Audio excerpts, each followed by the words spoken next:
अस्सलाम वालेकुम। Welcome to class number 4। हम साइन ऑफ स्ट्रेंथ पढ़ रहे हैं।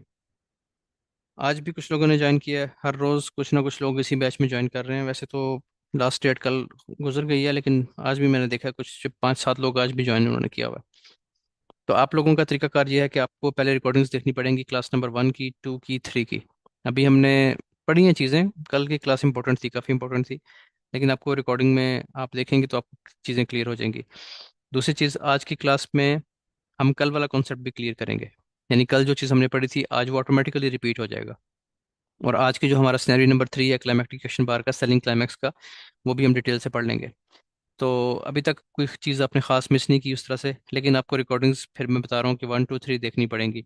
दूसरी चीज़ जो मैं बार बार रिपीट कर रहा हूँ वो ये है कि कोर्स अब आपका जब स्टार्ट हो गया है, तो ये बात मैं अक्सर आपको कहता हूँ कि कोर्स स्टार्ट होने की डेट होती है, एंड होने की कोई डेट नहीं है।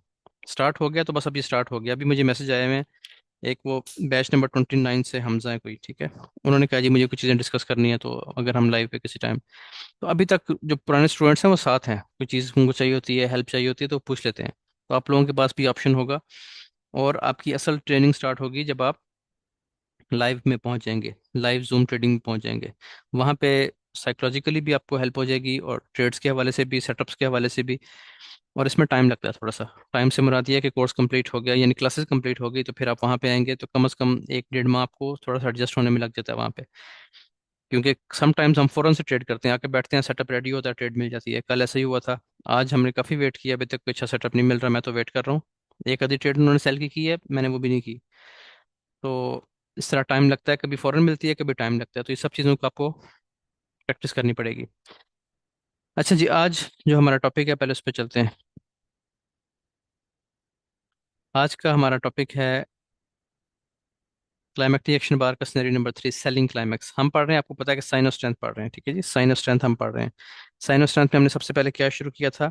हमने पढ़ना शुरू किया था क्लाइमेक्टिक एक्शन बार को। क्लाइमेक्टिक एक्शन बार में कौन सी क्लाइमेक्टिक एक्शन बार? वो तो दोनों तरफ होती है, बाय की भी होती है, सेल की भी होती है। तो हम सेलिंग क्लाइमैक्स पढ़ रहे हैं। जाहिर है जब आप साइन ऑफ स्ट्रेंथ की बात कर रहे हैं तो वो सेलिंग क्लाइमैक्स ही होगा। सेलिंग क्लाइमैक्स के लिए, उसको पहचानने के लिए मैंने आपको 4 छोटे छोटे रूल्स बताए थे। पहला रूल जिसमें है वो ये है। पहला रूल आपके पास आता है जी कि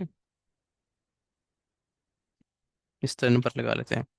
आपके पास सेलिंग बैकग्राउंड होता है। ये मैं क्यों रोज लिखता हूँ यहाँ पे, हालांकि पहले 5 मिनट इसी काम पे लगा देते हैं हम रोज, क्योंकि ये चीजें आपको देख देख के, अगर कोई नहीं याद कर रहा उसको भी देख देख के याद होनी चाहिए। सेलिंग बैकग्राउंड जरूरी है, सेलिंग क्लाइमैक्स के लिए सेलिंग बैकग्राउंड जरूरी है। अभी आज की लाइव एग्जांपल आपको मैं दिखा दूंगा उसकी।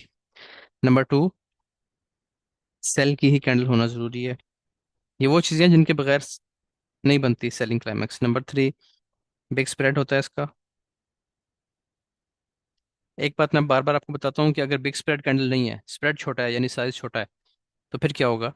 तो फिर ये होगा कि वो सेलिंग क्लाइमैक्स तो नहीं होगा, क्लाइमैक्टिक एक्शन बार तो नहीं होगी, क्योंकि उसका साइज बड़ा होना चाहिए। लेकिन फिर भी उसको ट्रेड हम सेम उसी मेथड से ही करेंगे। ट्रेडेबल होता है, वो भी ट्रेड कर सकते हैं उस पर आप फिर भी। Number 4, ultra high volume.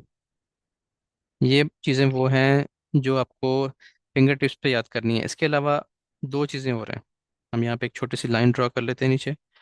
इसके अलावा आपको मैंने दो चीज़ें और बताई थी कि जिनका आपको पता होना चाहिए, जो आपको फिंगर टिप्स पे याद रहनी चाहिए। उसके अलावा कुछ भी आपको जुबानी याद करने को नहीं कहूँगा, ये वो चीज़ें जो जुबानी याद होनी चाहिए। नीचे क्या है जी? ये तो पर क्लाइमेक्टिक रिएक्शन बार की आपको मैंने 4 कंडीशंस बताई हैं, ठीक है। इसको खत्म कर लेते हैं ऐसे, ऐसे। अच्छा जी, इसमें ब्रेकआउट रूल्स क्या होते हैं? ये भी आपको जुबानी याद होना चाहिए। ब्रेकआउट रूल्स दो होते हैं। पहला रूल क्या होता है ब्रेकआउट का? वो होता है जी मोमेंटम कैंडल। मोमेंटम कैंडल क्या होती है कि जो उस कैंडल की डायरेक्शन है, जिस साइड पे प्राइस मूव कर रही है, उस साइड पे विक नहीं होनी चाहिए।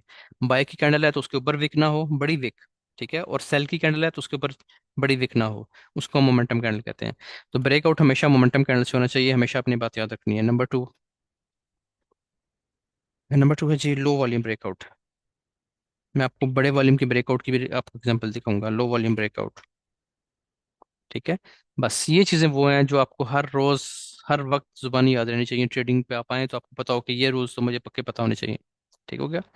अब अगली चीज़ जो इसके बाद आती है वो ये है कि आपको साइन ऑफ स्ट्रेंथ कब देखने होते हैं? जब भी प्राइस बुलिश ट्रेंड में होती है, ऐसे।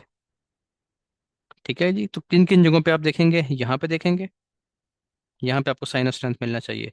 साइन ऑफ स्ट्रेंथ क्या होता है, कल सारी जब मैंने कहानी सुना दी तो फिर एक मैसेज आया था कि वहां पे साइन ऑफ स्ट्रेंथ दिखा दें, तो साइन ऑफ स्ट्रेंथ ही तो पढ़ रहे हैं। सेलिंग क्लाइमैक्स जो है वो साइन ऑफ स्ट्रेंथ है, पहला sign of strength selling climax है। उसके तीन सिनेरियोज हैं, सिनेरियो नंबर 1 और 2 आपने कल पढ़ लिया था, 3 में अभी पढ़ाने लगा हूँ। इसके बाद एक और सिनेरियो भी है, जिसको आप सिनेरियो नंबर 4 भी कह सकते हैं, वैसे उसका अलग से नाम है जिसको हम कहते हैं ऑटोमेटिक रैली सेटअप, तो वो भी अलग से पढ़ेंगे इंशाल्लाह। यहाँ पे आपको सेलिंग क्लाइमैक्स मिलना चाहिए, यहाँ पे क्लाइमैक्टिक एक्शन बार बननी चाहिए सेल की। अगर यहाँ पे बनती है बहुत अच्छी बात है, क्योंकि ये लेवल है, स्ट्रक्चर लेवल है। यहाँ पे नहीं बनती तो फिर यहाँ पे जरूर बननी चाहिए, इस जगह पे। ठीक है। तो साइन ऑफ स्ट्रेंथ कहाँ पे देखने हैं, यहाँ पे देखने हैं साइन ऑफ स्ट्रेंथ, या फिर यहाँ पे देखने हैं साइन ऑफ स्ट्रेंथ। इसके अलावा साइन ऑफ स्ट्रेंथ वीक होते हैं। अब जब साइन ऑफ स्ट्रेंथ आपने देख ली है तो प्राइस यहाँ से दोबारा बुलिश हो जाएगी। अगर आपको साइन ऑफ स्ट्रेंथ यहाँ पे भी नहीं मिलता, साइन ऑफ स्ट्रेंथ यहाँ पे भी नहीं मिलता, फिर क्या होगा, प्राइस ड्रॉप दे जाएगी। अब प्राइस ने ड्रॉप दे दिया, ऊपर टेस्ट किया, दोबारा इस जगह से आके इस जोन से दोबारा उसने सेल कर दिया और दूसरी दफा ब्रेक कर दिया, तो स्ट्रक्चर आपका बेरिश हो गया। अब आप बाय करना बंद कर देंगे, अब आपकी सेल स्टार्ट हो जाएगी। ठीक है। लेकिन गोल्ड के हवाले से मैं पिछले, आपने यूट्यूब पे भी शायद देखा होगा, मैं कम से कम 2 साल से या 1.5 साल से कह रहा हूँ कि सेल ना करें, सेल से मना कर रहा हूँ मुसलसल। मैं खुद भी सेल नहीं करता गोल्ड में। उसकी वजह क्या है कि गोल्ड स्ट्रांगली बुलिश है, आप पिछले कई महीनों की कैंडल्स जाकर देख लें कैसे स्ट्रांगली बुलिश है, तो ऐसे में गलती है। अभी आपने लाइव पे देख लिया, कुछ लोग फंसे हुए हैं ना, अकाउंट्स अपने बेड़ा कर किया हुआ है। उसकी वजह क्या है कि वो सेल करते हैं और ऊपर से स्टॉप लॉस भी नहीं लगाते। सेल करना चले कर लें, सेल करना कोई इस तरह नहीं, गुनाह भी नहीं है, लेकिन स्टॉप लॉस तो लगाएं। बाय में भी स्टॉप लॉस होना चाहिए, बाय में भी स्टॉप लॉस होना चाहिए, लेकिन चलें किसी का स्टॉप लॉस नहीं भी है, तो मैंने आपको पहली दूसरी क्लास में एग्जांपल दी थी कि बाय फिर भी निकल जाती है। ठीक है, आप पीछे जाके बैक टेस्ट कर रहे हैं, गोल्ड की बात कर रहा हूँ, तो गोल्ड में बाय फिर भी निकल जाती है। बाकी आप करेंसी पे काम कर रहे हैं, आप स्टॉक्स में काम कर रहे हैं, क्रिप्टो पे काम कर रहे हैं, हर सूरत स्टॉप लॉस के साथ काम करना है। और हर सूरत आपको ट्रेडिंग का तरीका बता दिया है कि डेली ट्रेड चेक करें, डेली का ट्रेंड चेक करें। अगर डेली बुलिश है तो आपने सेल नहीं करना जब तक डेली बेरिश ना हो जाए। अगर डेली आपका बेरिश चल रहा है तो आपने बाय नहीं करना जब तक आपका डेली बुलिश ना हो जाए। ठीक है, तो स्ट्रक्चर की क्लासेस इसीलिए पढ़ाई जाती हैं, उसकी आपने रिकॉर्डिंग बहुत ध्यान से बहुत आराम से देखनी है। एक बात मैं फिर रिपीट कर दूं कि कोर्स आपका नहीं खत्म होगा, कोई भी ऐसे नहीं है कि मैं पीछे रह गया, आप क्लास नंबर 4 पे पहुंच गए, हम तो क्लास नंबर 1 पे हैं, कोई बात नहीं। मैं क्लास नंबर 10 पे पहुंच गया हूँ, आपने भी स्टार्ट भी नहीं किया, फिर भी कोई बात नहीं, साथ लेके चलेंगे, कोई भी पीछे नहीं रहेगा। चलें जी, अब आ जाते हैं टॉपिक पे, मेन टॉपिक पे। इसका थोड़ा साइज छोटा कर लेते हैं ताकि ये लिखा भी रहे और हमें तंगी भी ना हो उसकी। ठीक है जी। अच्छा, अब आ जाए जी, सेलिंग क्लाइमैक्स कैसे बनता है, पहले तो उधर आ जाए। ये जो चार निशानी लिख के दी थी आपको, वो देख लें। ट्रेंड होना चाहिए बुलिश, जाहिर है ट्रेंड बुलिश होगा तभी हम साइन ऑफ स्ट्रेंथ देख रहे हैं। ठीक हो गया। अच्छा जी, उसके बाद प्राइस आ जाती है, ड्रॉप देती है ऐसे।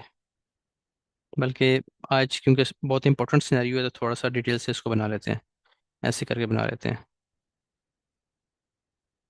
डिटेल से मुराद ये है कि आपके तीनों सिनेरियोज कवर हो जाएंगे इसमें। ये देखें, ये हो गया। ठीक है जी। उसके बाद प्राइस ड्रॉप देती है, ड्रॉप देने के बाद दोबारा अपना हाई ब्रेक करती है। अब आपको ये क्या पता चल रहा है कौन सा ट्रेंड है, आपको पता है ये बुलिश ट्रेंड है। ठीक है, यानी प्राइस ने अपना हाई लगाया, रिट्रेसमेंट ली और हाई ब्रेक कर दिया, बुलिश ट्रेंड आ गया। अब आपने बुलिश ट्रेंड में ही देखनी होती है क्लाइमेक्टिक एक्शन बार, लेकिन उसके लिए जरूरी है कि रिट्रेसमेंट आए। रिट्रेसमेंट यहाँ से भी, यानी प्राइस नीचे ड्रॉप देना शुरू करे। अब वैलिड रिट्रेसमेंट कौन सी होती है, अव्वल तो ये स्ट्रक्चर की क्लासेस में आपको पढ़ाया हुआ है, लेकिन दोबारा बता देता हूँ यहाँ पे। वैलिड रिट्रेसमेंट वो होती है कि जो आपकी बाय की वेव लगती है ना, इसमें जो आखिरी स्ट्रॉन्ग बुलिश कैंडल होती है बाय की, जब उसका लो ब्रेक हो जाए, यहाँ पे इसका लो ब्रेक हो गया इस जगह पे, सेल की कैंडल ने लो ब्रेक कर दिया, तो जब भी आपकी आखिरी बाय की कैंडल का लो ब्रेक हो जाएगा, आप समझें कि एक वैलिड रिट्रेसमेंट स्टार्ट हो गई है, प्राइस ने नीचे आना शुरू कर दिया। ठीक है जी। अब यहाँ पे आपको, आपका पहला जो रूल था वो पूरा हो गया कि सेलिंग बैकग्राउंड होना चाहिए। ये रूल आपका पूरा हो गया कि ट्रेंड तो बुलिश है लेकिन बैकग्राउंड सेल का है, पीछे जो आपकी कैंडल्स बन रही हैं वो सेल की बन रही हैं। ठीक है जी। दूसरी चीज, सेल की कैंडल होनी चाहिए, तो सेल की कैंडल्स भी बन रही हैं, इनमें से कोई भी क्लाइमेक्टिक बार हो सकती है, वो हमें बाद में पता चलेगा। नंबर 3, बिग स्प्रेड कैंडल होनी चाहिए। चलें जी, हमने माना कि बिग स्प्रेड कैंडल यही वाली है, आखिरी वाली, इसके नीचे हम विक पे लगा देते हैं इस तरह। आपको बताया था कि अच्छी क्लाइमेक्टिक एक्शन बार, आइडियल क्लाइमेक्टिक एक्शन बार वो होती है जिसके नीचे विक होती है। बड़ी विक, जितनी बड़ी विक होगी ना इसके नीचे, उतनी जबरदस्त सी क्लाइमेक्टिक एक्शन बार बनेगी। ठीक हो गया।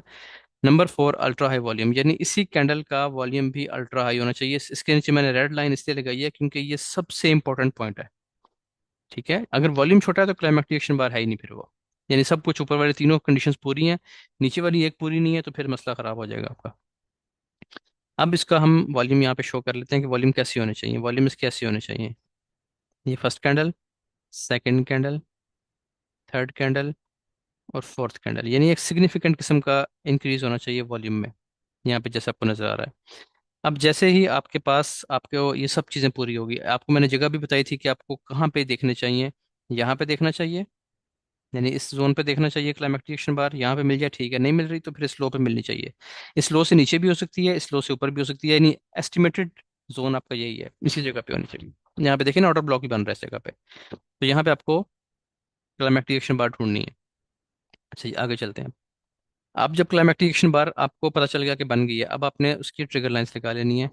हम यहाँ पे ट्रिगर लाइंस पे लगा लेते हैं। ये होगी इसकी अपर ट्रिगर लाइन, और ये होगी इसकी लोअर ट्रिगर लाइन। ये बात भी मैंने मुसलसल रिपीट कर रहा हूँ कि ट्रिगर लाइंस वैसे तो तीन होती हैं, लेकिन हम दो लगाते हैं। तीसरी कब लगाएंगे, यहाँ पे लगती है तीसरी ट्रिगर लाइन, लोअर बॉडी पे लगती है। वो तब लगाते हैं हम जब हम ऑटोमेटिक रैली का सेटअप प्ले करते हैं। अभी हमारा ऑटोमेटिक रैली का सेटअप डिस्कस नहीं कर रहे हम, तो फिर हम दो पे ही काम करेंगे। अच्छा, सिनेरियो नंबर वन में आपने क्या पढ़ा था? सिनेरियो नंबर वन में हमने ये पढ़ा था कि प्राइस किसी भी सूरत लोअर ट्रिगर लाइन को ब्रेक या स्वीप नहीं करती, यानी ऐसी एक भी कैंडल नहीं बनेगी जैसी मैं बनाने लगा हूँ, बाय की हो या सेल की हो, कोई भी हो, ऐसी एक भी कैंडल नहीं बनेगी जिसने इस विक के नीचे स्वीप किया हो या इस विक के नीचे कैंडल ब्रेक कर दी हो। ऐसा कोई सीन नहीं बनेगा, ठीक है, सिनेरियो नंबर वन में। बल्कि क्या होगा, उसकी बजाय क्या होगा कि प्राइस इस जगह पे थोड़ी सी रेंज करती रहेगी, और रेंज करने के बाद यानी बाय कैंडल सेल कैंडल बनाती रहेगी। इस ट्रिगर लाइन को टच कर सकती है लेकिन ब्रेक स्वीप नहीं करेगी और ऊपर निकल जाएगी। जैसे ही ऊपर ब्रेक होगी, अब आपने क्या करना है, आपने फौरन से वॉल्यूम पे नजर लगानी है। ये जो ब्रेकआउट कैंडल है ना, ग्रीन कैंडल, जो ग्रीन कैंडल इसका ब्रेकआउट करेगी, उसका वॉल्यूम छोटा होना चाहिए ऐसे। किसकी निस्बत छोटा होना चाहिए? कैंडल नंबर वन की ये जो सॉरी क्लाइमेक्टिक एक्शन बार है, इसकी निस्बत वॉल्यूम छोटा होना चाहिए। ब्रेकआउट के दो रूल्स हैं, पहला है मोमेंटम कैंडल, तो यहाँ पे जो बाय की कैंडल बनेगी वो मोमेंटम कैंडल होनी चाहिए, उसकी शेप ऐसी होनी चाहिए ऐसे।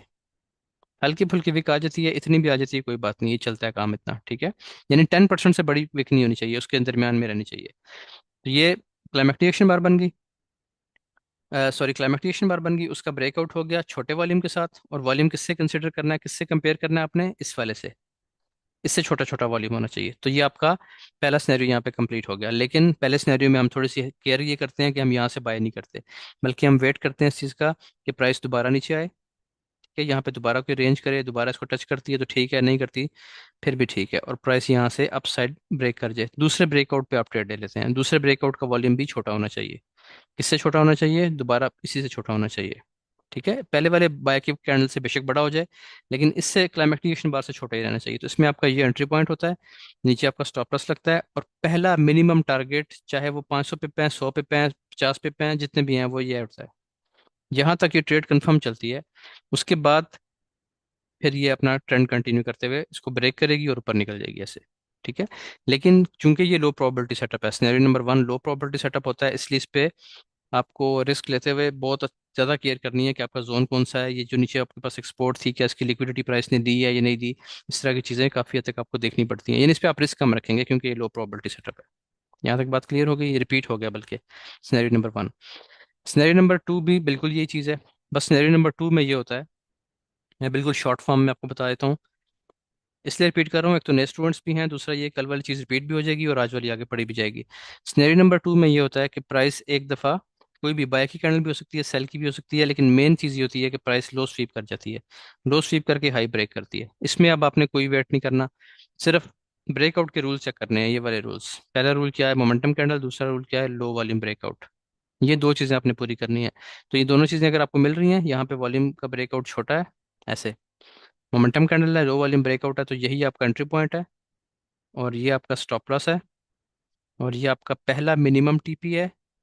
और उसके बाद आप कंटिन्यू करेंगे, उसको फिब लगा के निकाल लें टीपी, या अभी मैं आपको जिस तरह वो ट्रेंड लाइन का बता रहा था उससे निकाल लें। अदरवाइज सिंपल सा तरीका 1:2 ले लें, ठीक है। 1:2 यहाँ पे पूरा होता है फिर भी ठीक है, 1:2 आराम से देती है। अभी मैं आपको एग्जांपल आज की दिखा दूंगा, आपको समझ आ जाएगी चीज़ों की। 1:2 ले लें, 1:1 तो कम कंफर्म मिलता ही मिलता है ना, यानी इतने टॉप पे जाके प्राइस आजकल अपने ऑल टाइम हाई पे है, रोज लगा रही है, उस पर भी ये चीज़ बहुत अच्छे तरीके से काम कर रही है, मैं भी आपको दिखाऊंगा। अब आ जाते हैं जी हम सिनेरियो नंबर थ्री पे। सिनेरियो नंबर 3 में ये होता है, बिल्कुल सिंपल है सिनेरियो नंबर 3, और सबसे ज़्यादा पावरफुल है। ये वो सेटअप है जिसपे हमारी एक्यूरेसी हम क्लेम करते हैं कि 95% है। अभी आप उसको खुद भी टेस्ट कर सकेंगे। इसमें क्या होता है, प्राइस टेस्ट रेंज करना शुरू कर देती है ऐसे, एक दो कैंडल्स रेंज करती है और फिर इसको ब्रेक कर देती है नीचे ऐसे। मैं मेन थीम समझा रहा हूँ, मेन कॉन्सेप्ट समझा रहा हूँ सिर्फ, कि इसमें लोअर ट्रिगर लाइन का ब्रेकआउट जरूरी है। एक चीज़ आपने मुझे मैसेज में बतानी है, अभी मैं आप लोग इतना जवाब टाइप करें कि अगर मैं इसको ऐसे बना देता हूँ, अभी ये रहे, इसने लो ब्रेक कर दिया जी, ठीक है, क्लाइमेक्टिकेशन बार बनी थी, हमने ट्रिगर लाइंस लगा दी, इसका लो ब्रेक हो गया, तो क्या ये ठीक है? यानी अभी तक हमारा सेटअप वैलिड है या वैलिड नहीं रहा? आपने जवाब में यस नो में देना है, इतना ही काफ़ी रहेगा। हाँ जी, अब आप बताएंगे क्या ये सेटअप वैलिड रहेगा या नहीं रहेगा। अच्छा, एक है कोई यस कह रहे हैं, बिलाल, क्या नाम है आपका? बिलाल, ठीक है, बाकी सब कह रहे हैं कि नहीं है। ठीक है जी, जो लोग कह रहे हैं कि सेटअप वैलिड नहीं है, आपका जवाब ठीक है। उसकी वजह आपको बता देता हूँ। हाँ जी, नीचे किसी ने जवाब भी दे दिया। उसकी वजह ये है जी कि आपको बताया था कि ये चार निशानियां पूरी करनी है: selling background, sell candle, big spread candle, ultra high volume. तो अल्ट्रा हाई वॉल्यूम तो इस कैंडल में आ गया। जब अल्ट्रा हाई वॉल्यूम ही चेंज हो गया है, इसीलिए मैंने इसको रेड किया था, लोग यहाँ पे कंफ्यूज हो जाते हैं। जब अल्ट्रा हाई वॉल्यूम नई कैंडल में आ गया तो पुरानी तो ऑटोमेटिकली कैंसिल होगी। तो अब आप क्या करेंगे, आप सिर्फ ये करेंगे कि अपनी जो ट्रिगर लाइंस हैं वो यहाँ से ख़त्म कर देंगे, ये रिमूव हो गई, ये अब इनवैलिड हो गई है, ठीक है। और यहाँ पे नई ट्रिगर लाइंस लगा लेंगे ऐसे, ये अपर ट्रिगर लाइन और ये लोअर ट्रिगर लाइन। अब अगर आप देखें तो स्प्रेड में फ़र्क आ रहा है, पिछली कैंडल बड़ी है, अगली कैंडल छोटी है, ऐसे ही है। तो यहाँ पे तो बिग स्प्रेड कैंडल मैंने बताया हुआ है, इस पे आप कंप्रोमाइज़ कर सकते हैं, कोई बात नहीं, अगली छोटी है फिर भी वॉल्यूम इसका बड़ा है, तो अब ये इंपॉर्टेंट कैंडल है, ठीक है। अब ये पिछली कैंडल इंपॉर्टेंट, इतनी इंपॉर्टेंट नहीं रही। और ये जो इसकी ट्रिगर लाइंस हैं ये भी इनवैलिड हो गई हैं, अब ये किसी काम की नहीं है, नई ट्रिगर लाइंस लगेंगी यहाँ पे और यहाँ पे, फिर नए सिरे से हम सेटअप का वेट करेंगे। ठीक हो गया? तो इस बात का ध्यान रखना है। दूसरी बात, जरूरी नहीं है कि क्लाइमेक्टिक एक्शन बार आखिरी कैंडल हो, वो उससे पिछली कैंडल भी हो सकती है, और उससे पिछली कैंडल भी हो सकती है, उससे पिछली कैंडल भी हो सकती है, कोई भी हो सकती है। बस शर्त ये होती है कि ये जो आखिरी बाय की कैंडल थी ना, इसका लो ब्रेक होना जरूरी होता है, चाहे वो एक कैंडल से हो जाए, दो से हो जाए, चार से हो जाए, उसको ट्रेड करने का वही तरीकाकार है। लेकिन आम तौर पे क्लाइमेक्टिक एक्शन बार एक काफी बड़े ड्रॉप के बाद बनती है, ये कम से कम अपने स्ट्रक्चर लेवल तक या फिर इस लेवल तक इधर आके बनती है, उससे पहले नहीं बनती। तो जितना डीप जाके बनेगी उतनी अच्छी होगी। अच्छा जी, अब हम अपने सिनेरियो पे वापस चलते हैं। यहाँ पे इसने ब्रेकआउट दे दिया, ब्रेकआउट दे दिया लो वॉल्यूम के साथ, ठीक है जी। ये इस कैंडल का वॉल्यूम है जो नेक्स्ट जिसने ब्रेकआउट दिया, ठीक है, वैलिड है। अब ये सेटअप वैलिड है क्योंकि अभी हम वेट कर रहे हैं, ट्रिगर लाइंस हमारी लगी हुई हैं, अल्ट्रा हाई वॉल्यूम भी आ गया, बिग स्प्रेड कैंडल भी है, सब चीज़ें पूरी हैं अभी। अब आपने देखना ये है कि कोई बहुत बड़ा ड्रॉप नहीं आना चाहिए यहाँ पे, आ भी जाए तो भी मसला नहीं है, वैलिड रहती है कैब। लेकिन इसमें होता ही है कि प्राइस यहाँ पे रेंज शुरू कर देती है, यानी शेप ये बनती है तकरीबन, ये चीज़ बनती है ऐसे, एक और कैंडल ड्रॉप दे दिया, ठीक है। फिर यहाँ से प्राइस दोबारा ऊपर उठती है, अंदर आ जाती है इसके, फिर थोड़ी देर रेंज कर सकती है, मुमकिन दो कैंडल्स फिर सेल की बना दे, ठीक है। और आखिरकार होता क्या है, आपने वेट किस चीज़ का करना है, आपने वेट करना है कि अपर ट्रिगर लाइन ब्रेक कर दे प्राइस, ठीक है जी, अपर ट्रिगर लाइन ब्रेक कर दे। जब अपर ट्रिगर लाइन ब्रेक होगी, यानी सिनेरियो 1 में और 3 में क्या फ़र्क है, 1 में प्राइस लो स्वीप नहीं करती ना ब्रेक करती है, 2 में सिर्फ स्वीप करती है, कैंडल नीचे क्लोज नहीं करती, बॉडी नीचे क्लोज नहीं होती, सिर्फ एक विक लगती है, या दो विक्स लगती हैं, या तीन लगती हैं, दो तीन लग सकती हैं, लेकिन एक कैंडल भी नीचे क्लोज नहीं करेगी। और सिनेरियो नंबर 3 जो कि अभी आप पढ़ रहे हैं, इसमें क्या होता है कि प्राइस नीचे लो ब्रेक कर जाती है ट्रिगर लाइन का, और ये कर जाए तो ये बहुत ही मजे का सेटअप है, जान छूट जाती है आपकी, आप डर खत्म हो जाता है आपका कि अब स्टॉप लॉस हिट होगा। अच्छा जी, यहाँ पे प्राइस ने इसका जब हाई ब्रेक कर दिया तो ये आपका आ गया एंट्री पॉइंट, ठीक है जी। यहाँ पे अब हम लिख लेते हैं साथ, ये आ गया आपका एंट्री पॉइंट। आपका स्टॉप लॉस कहाँ पे आएगा, इसको कहते हैं, ये जो नीचे वाला लेवल है ना, इस लेवल को कहते हैं ये आपका है डेफिनेट लो। डेफिनेट लो ये है कि ये हतमी हतमी लो लग गया है, आखिरी लो लग गया है, अब नहीं लगेगा। और इसमें जो मैंने सेटअप बनाया है, इसमें आप ये देख सकते हैं इस जगह पे कि अगर प्राइस इन जगहों की लिक्विडिटी ले जाती है, ये जो विक्स लगी हुई थी ना आखिरी जो यहाँ पे कैंडल्स थी, इनके नीचे एक दफा क्लोज करके और फिर ऊपर निकलती है वापस, ये इंतहाई बहुत ही ज्यादा हाई प्रोबेबिलिटी सेटअप है, जीरो स्टॉप लॉस वाला नहीं ये सेटअप है। कोई स्टॉप लॉस आपका इसमें हिट नहीं करेगी, प्राइस कब तक नहीं करेगी ये नहीं कि अब क़यामत नहीं करेगी जब तक ये हाई टच नहीं कर लेती। जब तक कम से कम इस हाई पे दोबारा नहीं आ जाती तब तक कोई स्टॉप लॉस वाला बात नहीं है अब इसमें। ठीक है। इसका आप स्क्रीनशॉट ले लें बेशक, मैं बल्कि इसको दिखा दूं ब्रेकआउट, इसमें आपको बताना था। ये ब्रेकआउट हुआ इसका, ये आपका एंट्री पॉइंट है, ये ऊपर पैरा टीपी है, ये इसका स्टॉप लॉस आ गया। और ब्रेकआउट का कैंडल का वॉल्यूम कैसा होना चाहिए, लो वॉल्यूम। इसे कंपेयर करना है क्लाइमेक्टिक एक्शन बार से बस। अब मैं इसमें आपको एक चीज़ और बताऊं, स्टॉप लॉस बनता है बड़ा, लेकिन मैंने आज भी इस पर ट्रेड लिया है। मेरा टीपी छोटा था, स्टॉप लॉस बड़ा था, लेकिन स्टॉप लॉस इसमें हिट होता ही नहीं है। ठीक है, इसकी सबसे बड़ी इसका फायदा ये है, इसमें स्टॉप लॉस हिट होने वाली कहानी नहीं है। और दूसरी बात ये, आप इसको होल्ड कर लें ट्रेंड के साथ तो ये बहुत बड़ी रिस्क रिवॉर्ड रेशो निकालता है, बहुत बड़ी। 1:2, 5, 10, 10 तक भी मैं आपको दिखा सकता हूँ उसकी एग्जांपल्स। और ये नहीं कि बहुत कम बनती हैं, अक्सर बनी होती हैं। बस इसमें क्या मैंने आपको समझाई है, मेन चीज़ ये है कि एक तो आपका बने सिनेरियो नंबर 3, इसका वेट करना पड़ता है, रोज नहीं बनता। सिनेरियो नंबर 3 बन जाए एक तो, ये लो ब्रेक करे ट्रिगर लाइन का, ठीक है, और फिर ऊपर इसका हाई ब्रेक कर दे अपर ट्रिगर लाइन का। और ये क्या है कि जो प्रीवियस लेवल होता है ना, जो भी आपका स्विंग लगा होता है, स्विंग लो की लिक्विडिटी ले जाए, इसके नीचे एक दफा ब्रेक करे। उसमें ये होता है, लोग समझते हैं कि लो जी कंफर्म लो ब्रेक हो गया, अब तो प्राइस सेल होगी, तो यहाँ से सेल खोल देते हैं। तो ये मसला होता है, उनको ट्रैप करने के लिए प्राइस नीचे आती है। और जिन्होंने यहाँ से बाय किया होता है उनके स्टॉप लॉस सेट करने के लिए नीचे आती है, दोनों तरफ के काम हो जाते हैं। तो यहाँ पे असल में हम वेट कर रहे होते हैं कि आप बाय का सेटअप बनाए, तो बाय का सेटअप यहाँ पे नीचे भी बन जाता है, यहाँ से भी आप बाय करना सीखेंगे आगे चल के, यहाँ से भी आप इस कैंडल से ही बाय करेंगे। लेकिन असल बाइंग स्टार्ट होगी आपकी यहाँ से, जब ये इतने बड़ा जो वॉल्यूम लगा था ना, ये जो इतनी बड़ी एफर्ट थी, ये कंफर्म हो जाएगी कि ये बाय की एफर्ट थी, ये वॉल्यूम सारा बाय के लिए लगाया गया है। तो वो कंफर्म कब होगा, जब लो वॉल्यूम के साथ प्राइस इसका हाई ब्रेक कर देगी, तो ये इसका एंट्री पॉइंट है। और ये आपका पहला टीपी, कम से कम टीपी है, जो कि बिल्कुल शॉर्ट शॉर्ट है उसी एक। उसके बाद जब इसको ब्रेक कर देगा ऊपर, तो फिर तो प्राइस बहुत ऊपर निकल जाती है। ठीक है जी। अब इसमें एक चीज़ इंपॉर्टेंट है जो मैंने कल नहीं बताई थी, और मैं वेट कर रहा था कि आप लोग पहले 3 सिनेरियोज कंप्लीट कर लें, इसको पहचान लें। अब मुझे उम्मीद है कि आपको उसकी पहचान तो आ गई होगी। अब इसमें एक एंट्री तो यहाँ से होती है। अब एंट्री के बाद होता ही है कि आपने प्राइस एंट्री ले ली, ट्रेड ले ली, समटाइम्स होता ही है कि प्राइस ड्रॉप दे जाती है, यहाँ से फिर नीचे आ जाती है। ठीक है जी। अब आपने क्या करना है, आपने ये करना है, नीचे जो भी price F G fair value gap छोड़ के गई है, इसको बल्कि हम बॉक्स लगा लेते हैं। ये आपका जोन है order block fair value gap का, ये वाला। नीचे ऑर्डर ब्लॉक है, ऊपर फेयर वैल्यू गैप है। इस जगह से आपने, अगर प्राइस यहाँ पे टैप करती है तो यहाँ से आपका सेकंड एंट्री है। मैं यहाँ पे भी एंट्री लिख रहा हूँ, ठीक है जी। ये है आपकी सेकंड एंट्री। बिल्कुल घबराना नहीं है सेटअप पे, ये आपको एक और मौका दे रही है कि एक बाय आपकी यहाँ से चल रही है, एक बाय यहाँ से कर लें, तो मैं दो भी कर लेता हूँ, तीन भी कर लेता हूँ वैसे में। ठीक है, अगर और नीचे आती है ट्रिगर लाइन के पास, मैं यहाँ से एक और बाय कर लेता हूँ।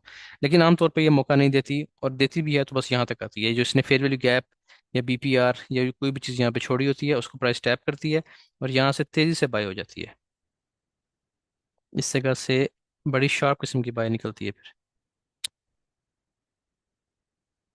इस जगह से तेज़ी से बाय होती है। ठीक है जी। और ये प्राइस ऊपर निकल जाती है बस तोड़ के फिर। तो ये इसका मॉडल है, ये इंतहाई हाई प्रोबेबिलिटी मॉडल है। इसको आप लिख सकते हैं कि चलिए हम यहाँ पे लिख देते हैं, इसको सिर्फ हाई प्रोबेबिलिटी लिखते हैं। ये हाई प्रोबेबिलिटी सेटअप है। मुझे इसमें से जो एक्स्ट्रा चीज़ें हैं वो निकालने दें, फिर आप इसका स्क्रीनशॉट लेके रखें पास, इस पे अमल करेंगे तो मेरी गारंटी है कि आपको इंशाल्लाह प्रॉफिट ही प्रॉफिट होगा इसमें से। मेरा ख्याल है सब चीज़ें पूरी हैं। ये जो है ना इस जगह पे, ये क्या है, इसको भी लिख देता हूँ, ये लिक्विडिटी लेवल है। ठीक है, liquidity of previous swing low, swing low liquidity. ये अगर ले लिया ना तो फिर ये एक्सट्रीमली हाई प्रोबेबिलिटी सेटअप है। स्विंग लो लिक्विडिटी, बस इतना काफ़ी है। ये हो गया स्विंग लो लिक्विडिटी, वो यहाँ पे प्राइस ने ले ली, ये क्लाइमेक्टिक बार बन गई आपकी। ठीक है, इसको भी थोड़ा सा क्लियर कर लेते हैं। ये क्लाइमेक्टिक बार बन गई, ठीक हो गया। और जैसे इसका हाई ब्रेक होगा पर्टिकुलर लाइन का, तो ये आपका एंट्री नंबर 1 होगी, एंट्री नंबर 1 आपकी यहाँ से स्टार्ट हो रही है ये। और ये आपकी हो गई सेकेंड एंट्री, किस जगह से, जो आपका F G fair value gap का जोन है, वो भी मैं यहाँ पे लिख देता हूँ ताकि सब चीज़ें क्लियर रहें आपको। एफ जी भी हो सकता है यहाँ पे, बीपीआर अभी आपने पढ़ना है, बीपीआर हो जाए तो और भी अच्छी बात है। और ऑर्डर ब्लॉक भी यहीं पे होता है। ठीक है, इस जोन से आपकी सेकंड एंट्री है। स्टॉप लॉस आपको लगेगा इस जगह पे,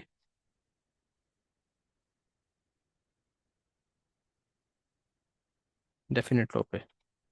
और यहाँ पे आपका ये कंफर्म टीपीस का ही ऊपर वाला होता है, ये वाला ये कंफर्म होता है। उसके बाद जब ये ब्रेक कर जाए एक दफ़ा इसको, तो फिर ये बड़ी ज़बरदस्त किस्म की ऊपर जाती है प्राइस। ठीक है जी।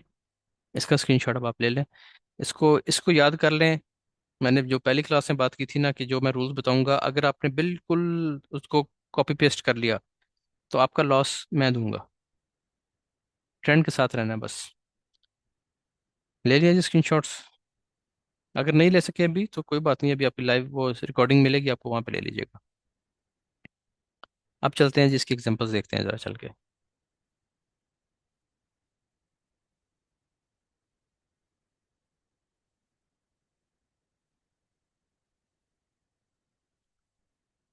ये देखें जी, हालांकि ये सिनेरियो नंबर 2 बना है आज, 3 नहीं बना। लेकिन जो मैंने भी आपको चीज़ पढ़ाई है एग्जैक्ट वो चीज़ बनी है। यहाँ पे लाइव एग्जांपल देखें पहले, ये आज की एग्जांपल दिखाने लगा। हाँ जी। ये था जी आपका बैकग्राउंड क्या है, बुलिश बैकग्राउंड है। बुलिश बैकग्राउंड में ये आ गई आपका सेलिंग बैकग्राउंड, यानी बुलिश ट्रेंड है आपका, ट्रेंड बुलिश है, उसमें सेल का बैकग्राउंड आ गया। एक कैंडल बनी, दूसरी कैंडल बनी, तीसरी कैंडल बनी। अब इसकी शराइत पूरी पड़े, पहली चीज़ पूरी है ये सेलिंग बैकग्राउंड। नंबर 2 क्या था, सेल कैंडल, तो ये सेल की कैंडल है। नंबर 3 क्या था, बिग स्प्रेड कैंडल, देखें कितना बड़ा साइज है यहाँ से लेके और यहाँ तक। बिग स्प्रेड कैंडल सबसे बड़े साइज की कैंडल है, ये भी पूरा है। नंबर 4 क्या था, अल्ट्रा हाई वॉल्यूम। तो हम वॉल्यूम ऑन करके चेक कर लेते हैं। ये इसका अल्ट्रा हाई वॉल्यूम भी आ गया, यानी इस पूरी काफ़ी देर बाद इतना बड़ा वॉल्यूम देखें इस जगह पे ये आ गया। ठीक है। अब आपने क्या करना है, आपने सिर्फ और सिर्फ लगानी है ट्रिगर लाइंस। तो मैं यहाँ पे लगाता हूँ ट्रिगर लाइंस। ये होगी इसकी अपर ट्रिगर लाइन, नीचे आ गई इसकी लोअर ट्रिगर लाइन। ये ठीक है जी, आज मेरी एक ही ट्रेड है, यही एक ट्रेड है आज की मेरी, लाइफ पे मैंने बताया था। अच्छा, अब यहाँ पे क्या हो रहा है जी, आपका सेटअप कंप्लीट है। अब देखें प्राइस ने इसका लो स्वीप किया ये। ठीक है, कितना लो स्वीप करना चाहिए आपको बताया था, जितनी 5 मिनट की रेंज होती है। यानी 30 पिप का, 25 पिप का कर रही है, 20-25 पिप वैसे भी जहाँ पे प्राइस लो स्वीप कर ले वो काफ़ी होता है छोटे टाइम फ्रेम्स में, 15 मिनट तक या 1 घंटे तक भी काफ़ी होता है। यहाँ पे इसने लो स्वीप किया, लो स्वीप करने के बाद ये रेंज करती रही है प्राइस। ठीक है जी। और यहाँ पे इसने आके मोमेंटम कैंडल लो वॉल्यूम के साथ इस कैंडल पे हाई ब्रेक कर दिया। ये देखें, इसका वॉल्यूम किधर है जी, ये इनमें से कोई वॉल्यूम ये आ रहा है मेरा ख्याल है ये। तो वॉल्यूम किससे आपने कंपेयर करना है, क्लाइमेक्टिक एक्शन बार से। ठीक हो गया। ये है जी आपका एंट्री पॉइंट। अच्छा जी, एंट्री पॉइंट पे आ जाए।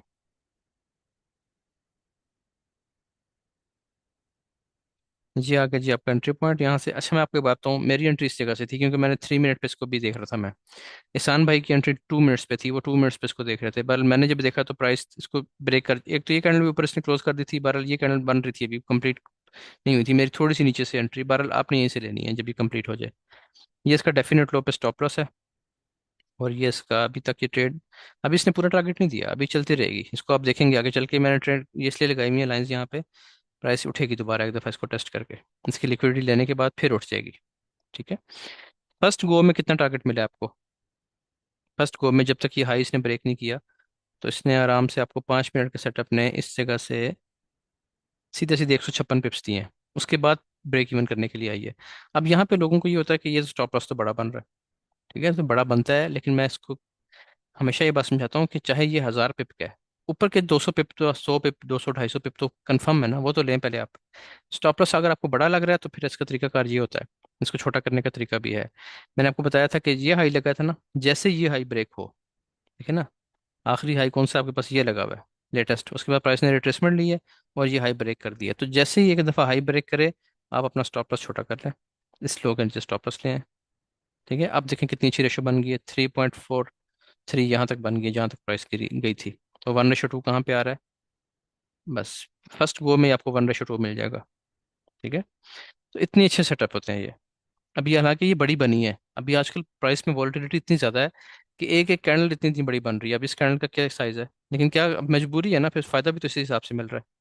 ये देखें एक कैंडल जो बनी है 186 पिप्स की, एक ही कैंडल है क्लाइमेक्टिकेशन बार। तो हमेशा इतनी बड़ी नहीं बनती 5 मिनट पे, कितनी की होती है, 50-60 पिप के अंदर अंदर रहती है। जैसे ये कैंडल्स हैं 40 पिप, 30 पिप, 50 पिप, 35 पिप, इसी रेंज में रहती है। ये एक एक्सेप्शनल केस था, इतनी बड़ी आमतौर पे नहीं बनती। लेकिन बाल जब भी बनी है तो फिर भी छोड़ने वाली ट्रेड तो नहीं थी, बस यहाँ से बाय करें, स्टॉप लॉस यहाँ पे कर ले, छोटा कर लें, बड़ा मैं तो यहीं पे रखता हूँ क्योंकि इसने हिट नहीं होना होता। मेरा इस पे तजर्बा इतना हो गया, डर मेरा उतर गया इस पे से बिल्कुल, और है भी ट्रेंड के साथ। तो बस आप आराम से इसको करें, 100, 150, 200 पे जितने लेने हैं लें, आउट हो जाए। अच्छा, एक तो इसमें ये एग्जांपल होगी। ये तो सिनेरियो नंबर 2 है, अभी अभी ये 3 नहीं बना। सिनेरियो नंबर 3 ये है। ये आपको सही बताएगा कि असल में होता क्या है फिर इसमें। अब यहाँ पे देखें जी, ये नीचे भी बने हैं लेकिन ये चूंकि ये भी है, देखें ना, ये भी सिनेरियो नंबर 3 बना हुआ है। ठीक है, इसकी आप एग्जांपल, आप फिर मुझे वो बाद में पूछते हैं कि उसको क्यों नहीं कंसिडर किया, इसको क्यों नहीं कंसिडर किया। ये तो सिनेरियो नंबर 3 बना ही नहीं है ना, तो ये सिनेरियो नंबर 3 बन रहा है। ठीक है, आप इसको कंसिडर करना चाहें, इसने भी काम उसी तरीके से किया, पहले इसको देख लेते हैं चलें। इससे पीछे भी किया हुआ है, बहुत सारे एग्जांपल्स हैं, लेकिन जाहिर है मैं कोई एक दो दिखाऊंगा, कल मैंने एक दो दिखाई तो फिर वो पूछते हैं पीछे वाली क्यों नहीं कंसिडर की, उसको भी कर लें, उससे पीछे वाली को भी कर लें, मैंने तो आपको लेटेस्ट दिखानी होती है एक दो जो बन रही होती हैं। अब यहाँ पे देखें, ट्रेंड क्या है आपका, ट्रेंड बुलिश है, प्राइस हाई ब्रेक करती हुई जा रही है। ठीक है, बुलिश ट्रेंड में ये आखिरी बाय की कैंडल थी, इसका लो ब्रेक हो गया, इसका मतलब है कि रिट्रेसमेंट आ गई। रिट्रेसमेंट पे आ गया अल्ट्रा हाई वॉल्यूम। ठीक हो गया जी, अल्ट्रा हाई वॉल्यूम आ गया। आपको बताया था कि एक बड़े वॉल्यूम के साथ उसी जोन में अगर एक और बड़ा वॉल्यूम आ जाए तो वो और डबल साइन बन जाता है। बहरहाल, इसकी आप लगा रहे हैं ट्रिगर लाइंस। ये होगी इसकी अपर ट्रिगर लाइन, ये होगी इसकी लोअर ट्रिगर लाइन, ये लोअर ट्रिगर लाइन होगी। ठीक है जी। तो सिनेरियो नंबर 3 की क्या शर्त बताई थी आपको, कि प्राइस लो ब्रेक कर जाती है, ये लो ब्रेक कर दिया। लो ब्रेक करेगी जब, तो उसका वॉल्यूम कैसा होना चाहिए, वॉल्यूम लो ही होना चाहिए। ये देखिए ना, लो वॉल्यूम होना चाहिए इसकी निस्बत। अगर बड़े वॉल्यूम से करेगी तो क्लाइमेक्टिक एक्शन बार ये कैंसिल हो जाएगी, नई क्लाइमेक्टिक एक्शन बार आ जाएगी। फिर आप उसकी ट्रिगर लाइंस ऐसे लगा लेंगे इस जगह पे। ठीक हो गया, लेकिन ये वैलिड है क्योंकि लो वॉल्यूम से इसने ब्रेकआउट किया है। अब यहाँ पे क्या होगा, इस जगह पे अब आपने वेट करना है, कोई ट्रेड नहीं है, आपने वेट करना है कि ये अपर ट्रिगर लाइन ब्रेक हो इस पूरे वॉल्यूम के ऊपर। तो अपर ट्रिगर लाइन ब्रेक होगी इस जगह पे, बल्कि इस कैंडल पे हुई है, सॉरी। ठीक है, वॉल्यूम कैसा है, इसकी निस्बत छोटा है, बड़ा नहीं होना चाहिए किसी सूरत भी, छोटा बेशक थोड़ा सा छोटा है कोई बात नहीं, चलेगा वो। तो ये आप कंट्री पॉइंट हो गया। और अब बाकी चीज़ आप देख लें, आपके सामने ही है, ये आप कंट्री पॉइंट हो गया। स्टॉप लॉस कहाँ लगेगा, डेफिनेट लो पे लगेगा, ये डेफिनेट लो पे स्टॉप लॉस आ गया। और इसकी अब आप 1:2 भी लेंगे तो यहाँ पे आपकी 1:2 भी पूरी हो रही है। 2 ले लें, 3 ले लें तो इतने पे ये देखें कहाँ तक गई है प्राइस, ये तो रुकी नहीं है फिर। ठीक है, वो आपकी होल्डिंग पावर पे है, कितना आप उसको होल्ड करते हैं, या कितने पे जाके कहते हैं कि बस इतना मुझे काफ़ी है, मेरा टारगेट पूरा हो रहा है। मुझे डेली का टारगेट मिलता है तो मैं आउट हो जाता हूँ बस, क्योंकि हम डे ट्रेडर है ना, हमें रोज आना है, लॉन्ग टर्म इन्वेस्टर तो नहीं है कि आज हमने इन्वेस्ट करना है और 2 साल बाद देखना है क्या बना है, वो चक्कर नहीं है, हमने रोज की रोज ट्रेड करनी है। तो रोज का टारगेट आ रहा है तो क्या फायदा रिस्क लेने का एक्स्ट्रा, थोड़ी सी ट्रेड चलती रहने दें, बाकी सारी क्लोज करके अपना टारगेट लेके बाहर हो जाए। ये समझ आ गया, ये सिनेरियो नंबर 3 है। अब आगे आ जाए। अभी भी मैं जोन्स पे वेट कर रहा हूँ, ये बड़े स्ट्रॉन्ग जोन है, प्राइस अगर यहाँ पे टैप करती है किसी टाइम पे तो ये बाय के लिए बड़ी अच्छी जगह है, लेकिन यहाँ से प्राइस बहुत ऊपर निकल गई अब। अच्छा जी, यहाँ पे देखिए दोबारा एक और एग्जांपल, इसको प्ले करना है सिर्फ और सिर्फ ट्रेंड के साथ, यानी बुलिश ट्रेंड में ही चलाएंगे आप इसको। ये देखें जी, अब ये प्राइस में इसमें इस वेव में सबसे बड़ा वॉल्यूम कौन सा है, वेव टू वेव देखना है, इस वेव में सबसे बड़ा वॉल्यूम ये आ गया। सेलिंग बैकग्राउंड भी है, सेल की कैंडल है, बिग स्प्रेड कैंडल है, और वॉल्यूम भी अल्ट्रा हाई, अल्ट्रा हाई तो नहीं है लेकिन एक हाई वॉल्यूम आ गया। जाहिर है उसको ट्रेड करने का तरीकाकार वही है। इसकी आप लगाएं लोअर ट्रिगर लाइन, इधर आपकी लग गई अपर ट्रिगर लाइन। तो प्राइस ने क्या किया, टॉप पे गई है, यानी रेंज की है, पहले रेंज करने के बाद लो ब्रेक कर दिया, लो ब्रेक करने के बाद इस जगह पे हाई ब्रेक कर दिया। तो आप देखें क्या ये वैलिड है हाई जो इसने ब्रेक किया इस जगह पे। मेरा ख्याल है 1 2 3 फोर्थ कैंडल है, 1 2 3 4 ये कैंडल है जी। ठीक है, और जो हाई वॉल्यूम आपने मार्क किया था एज अ क्लाइमेक्टिकेशन बार, वो कौन सा है, वो ये है। तो उसकी निस्बत तो ये आधा वॉल्यूम है, इसका मतलब है कि वैलिड ब्रेकआउट है। तो बस जैसे ही ऊपर ब्रेक करे आपने यहाँ से एंट्री ले लेनी है। एक बात मैं आपको बार बार बता रहा हूँ, जब आपका ट्रेंड होता है ना स्ट्रांगली बुलिश होता है, तो एंट्री के फिर दोबारा मौका नहीं मिलता, किसी दिन ना यहाँ मिला है ना यहाँ मिला है, जो भी ऊपर दिखाई है उसमें भी नहीं मिला। तो जैसे ही पहला ब्रेकआउट दे, ये डेफिनेट लो है, डेफिनेट लो का मतलब ये है कि ये लो टूटेगा नहीं। कभी कभार कभी शाज़ो नज़र ऐसा हो जाता है कि प्राइस नीचे ड्रॉप देती है और यहाँ पे एक ऐसी कैंडल बना देती है, कभी कभार होता है, वो हमेशा नहीं, यानी उसकी बहुत ही कम रेशो है। वो ये होता है कि प्राइस यहाँ पे एक सेल की कैंडल ऐसे बना देती है, एक विक लगा देती है नीचे 15 20 पिप्स की। तो यहाँ से आपको दोबारा भी एंट्री मिल जाएगी, जैसे इसका हाई ब्रेक होगा दोबारा भी आप एंटर हो सकते हैं। ठीक है, लेकिन आमतौर पर ऐसा नहीं होता, प्राइस बल्कि आपको दोबारा एंट्री का चांस ही नहीं देती। तो अब आपने क्या करना है जी, ये आपका हो गया एंट्री पॉइंट, जैसे इसने मोमेंटम कैंडल और लो वॉल्यूम से ब्रेकआउट दिया, डेफिनेट लो पे आपका स्टॉप लॉस आ गया। अब इसका भी आप देख लें कि 1 रेशो कितना आ रहा है, बड़ा स्टॉप लॉस आ रहा है, तो बड़ा स्टॉप लॉस कौन सा आपको रोकता है ट्रेड लेने से, टीपी कितना बड़ा आ रहा है वो कोई नहीं देखता। मैं कल भी लाइव में बता रहा था, ये जो कहानियां होती है ना, 5 पिप का स्टॉप लॉस था हमारा, 9 पिप का स्टॉप लॉस था, ये सब फजूल बात है। जब आप तिजारत कर रहे हैं, ट्रेडिंग कर रहे हैं, तो फिर उसमें आपके पास स्टॉप लॉस भी थोड़े से बड़े भी बनते हैं। और ये देखें अभी कितनी ज़बरदस्त रेशो आ रही है, 1:4 आ रही है। अब आप इसका स्टॉप लॉस देखेंगे तो आपका एक दफ़ा दिल हिल जाएगा कि यार इतना बड़ा स्टॉप लॉस 190 पिप्स का आ रहा है, लेकिन टारगेट कितना आ रहा है? 750 पिप्स। और टाइम कितना लगा है? टाइम कुछ भी नहीं लगा। यहाँ तक अब तक टोटल 22 घंटे लगे हैं। तो 24 घंटे में 700 पिप्स आ रहे हैं आपको, और इतने सेफ ट्रेंड के साथ। ठीक है, तो मैं नहीं कहता आप 700 पिप तक होल्ड करें, मैं तो बिल्कुल भी नहीं कहता। मैं तो ये कहता हूँ कि आप डेली का टारगेट लें, यहाँ से आप हुए एंटर 1:1 पे आपका डेली का टारगेट पूरा हो जाता है आमतौर पे। नहीं होता किसी का, 1:2 पे जाके होता है, फिर भी ठीक है। अगर आप 1:1 पे भी करेंगे ना, 1:2 कौन लोग करते हैं फोकस? 1:2 पे कौन लोग जाते हैं? वो लोग जाते हैं जिनकी एक्यूरेसी कम होती है, 50-50 होती है ऐसे। उन्हें ये होता है कि 50 टॉप प्लस गए, 50 टीपी हुए, तो 50 टीपी में से 50 टॉप प्लस माइनस कर दें। ठीक है, यानी आपने 100 पिप्स कमाए 1:2 पे, 100 पिप्स कमाए टोटल पूरे महीने में, और 50 आपके स्टॉप लॉस हो गए, तो -50 कर दें, तो आपको क्या बचेगा? 50 बच जाएंगे फिर भी। उनकी मजबूरी है 1:2, जिनकी एक्यूरेसी ये है। हमारी एक्यूरेसी ये है, चले मैं कम कर लें, सारे मिला जुला के 80% कर लें। इतनी तो हम लाइव पे दिखा रहे होते हैं ना, जो रिपोर्ट शेयर करते हैं कम से कम उसमें भी इतनी आती है। 80% कर लें, तो फिर भी क्या है? अब ऐसे जो ये सेटअप है, जो मैं आपको पढ़ा रहा हूँ सिनेरियो 3, अगर आप इस पे काम करते हैं, जिसपे मैं कहता हूँ कि लॉस मुझे देते हैं बेशक, वो आपके 95% एक्यूरेसी है। कोई 100 में से एक आधा सेटअप फेल हो जाता है, वरना नहीं होते सेटअप फेल। हाँ, किस टाइम फ्रेम पे? 5 से ऊपर ऊपर। ठीक है, और रेंज का हिसाब रखना है आपने। ये नीचे छोटे वाले जो हैं इन पे एक्यूरेसी समटाइम्स, क्योंकि नॉइजी होता है, न्यूज़ आती है ये वो, तो इसमें कभी कभी वो कभार हो जाता है। 5 मिनट सेटअप इससे ऊपर ऊपर चलाएं, बड़ी बेहतरीन एक्यूरेसी है। तो जब आपकी इतनी चले 90 भी ना करें, ह्यूमन एरर डाल के 90 कर लें, तो 90% का मतलब ये है कि 10 में से 9 आपके TP8 होने हैं। तो आप बताएं, इस तरह का आपका एक 1:1 भी आप लेंगे तो कोई बात नहीं, 9 TP एक स्टॉप लॉस है, उसमें कोई मसला है? और अब ये आपके सामने है, देखें कितनी ट्रेड चल चुकी है। तो ये इसकी एग्जांपल्स हैं जी सिनेरियो नंबर 3 की। अब इसी टॉपिक से रिलेटेड सिनेरियो 1 2 3 मैंने आपको रिपीट भी कर दिया, 1 2 3 पढ़ा भी दिया है। इसके बाद हम इंशाल्लाह पढ़ेंगे ऑटोमेटिक रैली का सेटअप। वो देखते हैं, उसमें शायद हम गैप देते हैं 1 2 क्लास का। पहले हम 2 बार रिवर्सल पढ़ लें। 2 बार रिवर्सल पढ़ने का फ़ायदा क्या होगा, या एफर्ट वर्सेस रिजल्ट पढ़ने का फ़ायदा क्या होगा, या शेक आउट पढ़ने का फ़ायदा क्या होगा, कि आपको ये आपकी शिकायत ख़त्म हो जाएगी कि यहाँ से स्टॉप लॉस बड़ा बनता है, आप ट्रेड एंट्री ले लेंगे यहाँ से, इन जगहों से आपको ट्रेड मिल जाएगी।